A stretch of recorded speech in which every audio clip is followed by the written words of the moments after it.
Hi guys, this is Fernando doing another video for the Modern Survivalist channel, and in this occasion I wanted to talk a little bit about the defensive role of knives.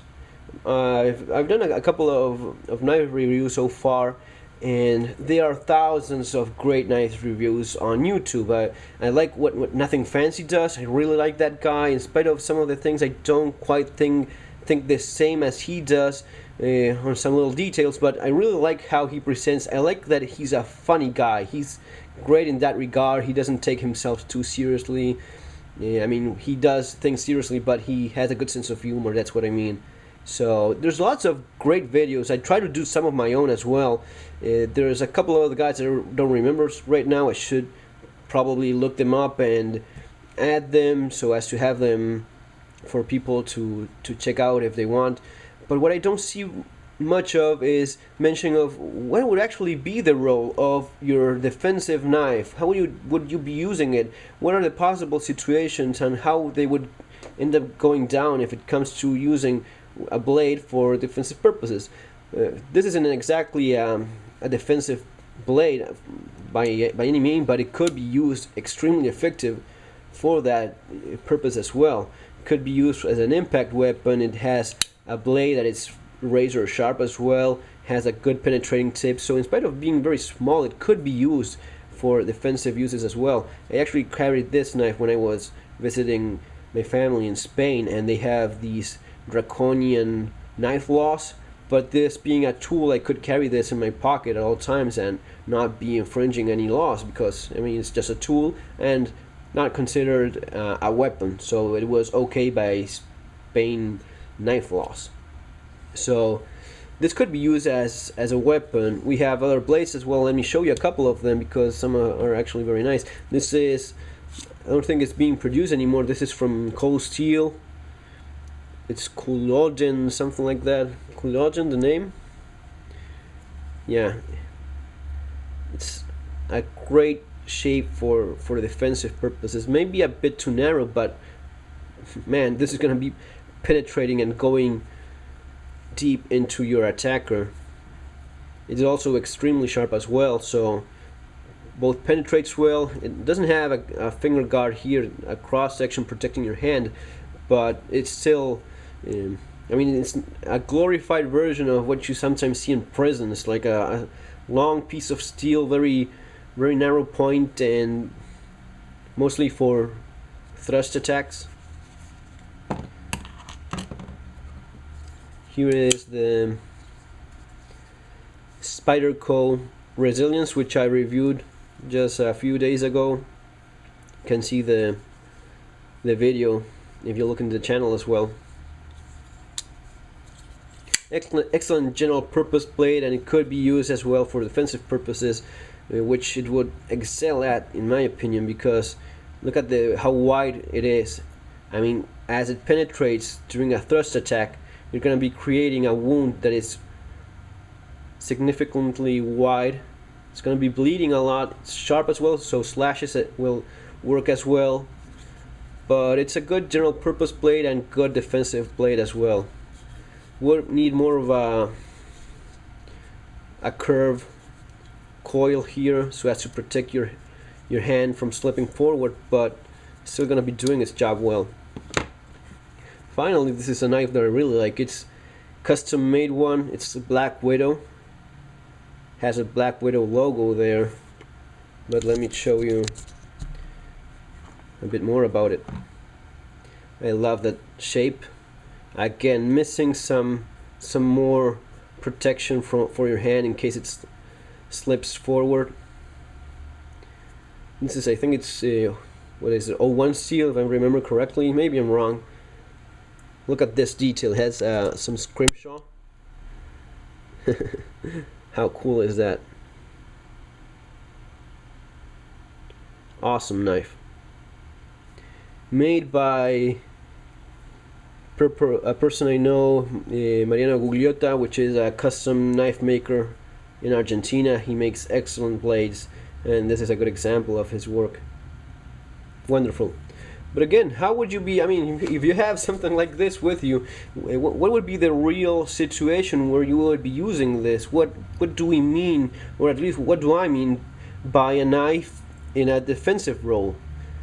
Well, first of all, you have to understand that it has some limitations by its own nature. It's not a firearm, so sometimes you hear people saying don't bring a knife to a gunfight, and that's true to a point.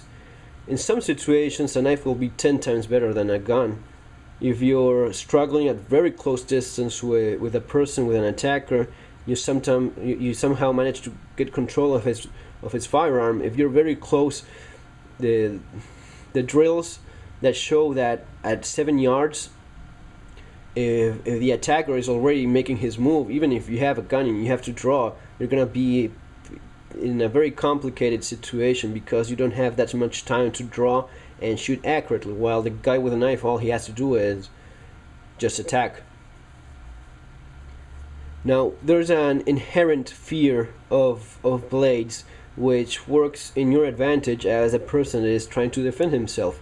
Most people have been cut with a knife at some point in their lives by accident, while preparing food or something like that, just using a knife. All of us have felt how the sheer sensation of getting cut with a blade, it's just something that isn't nice. It's something that you don't look forward, and you certainly try to avoid at all costs.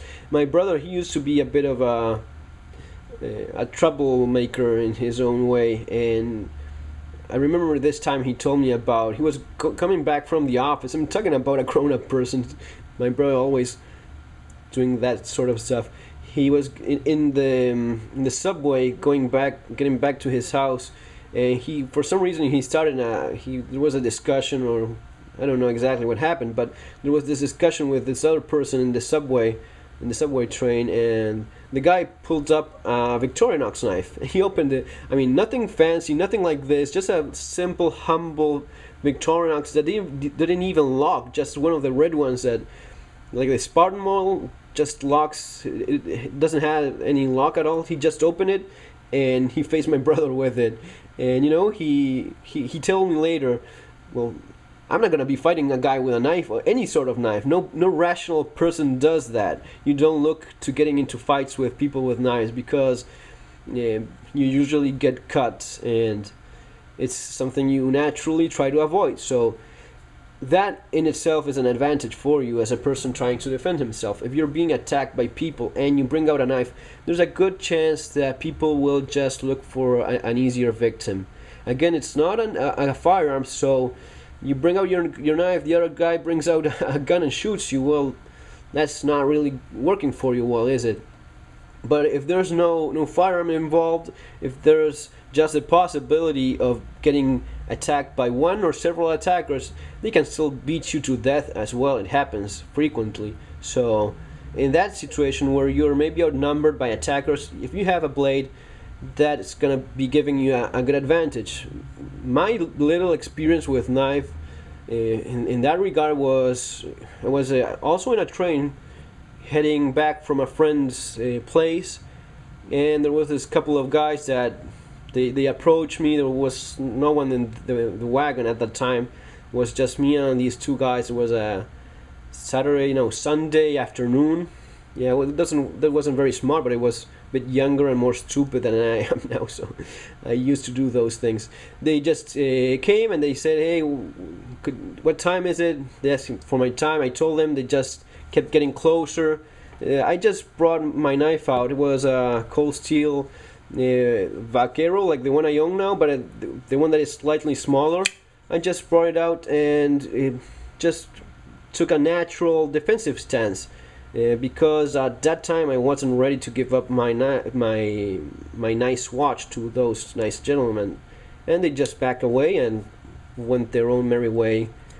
So it was great for both of us, for the three of us, because I didn't get my watch stolen, those guys didn't get stabbed. So that's the best outcome you can hope for when something like that happens, when people are acting that way and being that way. The best outcome you could hope for is no one getting stabbed, no one getting shot, everyone just being more reasonable than they were a couple of seconds ago, because suddenly the power situation has changed. It's no longer two guys versus one unarmed guy. It's just two guys versus a guy with a knife that happens to look very very sharp and intimidating, and they go looking for someone else. Now, that's one possible situation. What happens if you're, for example, carrying your pocket knife, something like this, and someone brings a gun out? You manage to take control of that weapon, at least momentarily. Sometimes you see it on the videos. I keep posting them in my blog for people to watch, because I think that those are great ways of learning what happens during actual gunfights. Watching those footage, those films, those little clips gives you information of how it actually goes down when it happens. There's several of them where people end up struggling for the weapon. They grab the gun, and it's something you can practice during force on force training. You grab the gun and you start struggling with your opponent for the control of the weapon. You use one of the disarm drills that you practice, and there's many possible scenarios. There may be more than one guy. Maybe they just have one firearm and it's two of them. You're struggling with one, suddenly the buddy comes to help him out. So all those possible situations are scenarios you should keep in mind. If you have the control of the weapon, maybe you could use your other hand to bring your knife out and do some damage. Maybe you could cut the wrists and cut the tendons of the guy using trying to keep control of the firearm. Maybe you could go for the stomach, stick the knife, pull, create an important wound. Maybe you could go for the neck. There's something that happened just a couple of days ago, and it was also caught on film, and I'm gonna be posting the link for you to actually see exactly what I mean, because it illustrates some of this perfectly well. It happened in a hospital here in Buenos Aires a couple of days ago, just very recently. This person in the waiting room of the hospital, waiting to get some attention, he apparently had tried to rob some other guy. He was, maybe he wasn't exactly a law-abiding citizen.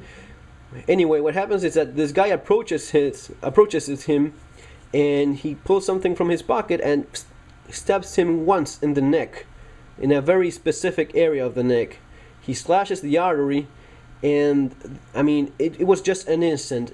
If you compare it to some of the firearm exchange shots videos, or some of the gunfight videos, and you compare it to this, it's surprising how much blood this guy starts pouring from his neck right away. It's a very effective way to stop someone, to stab him in the side of the neck. If your life is being in danger and you have to use lethal force against someone, a stab in the neck, it's really something that it's going to be terribly effective. If you manage to make that move, it will start bleeding immediately. The person that is getting stabbed will forget about everything else in his mind, and is going to be looking for care. And this video illustrates it pretty well. It shows how this guy he stands up, he grabs his neck and goes looking for some medic, some nurse, someone to take care of him, because he's just pouring like an open hose, bleeding all over the floor. So it may be that you just use your knife for general purpose tasks. You have your little knife, you use it for your general purpose tasks. It may be that you end up using it in a situation where you're getting attacked by people, and just having the knife with you is intimidating enough and brings enough common sense into these persons that apparently lacked it a few minutes ago. Or it may be that you just end up struggling with someone, and you have the leverage of having a weapon that it's very effective for close range combat, for close range fighting. You cannot always count on being bigger and stronger than the other guy, but you can count sometimes on being more prepared in some way. Having the knife with you will give you that leverage, that advantage the other guy doesn't have.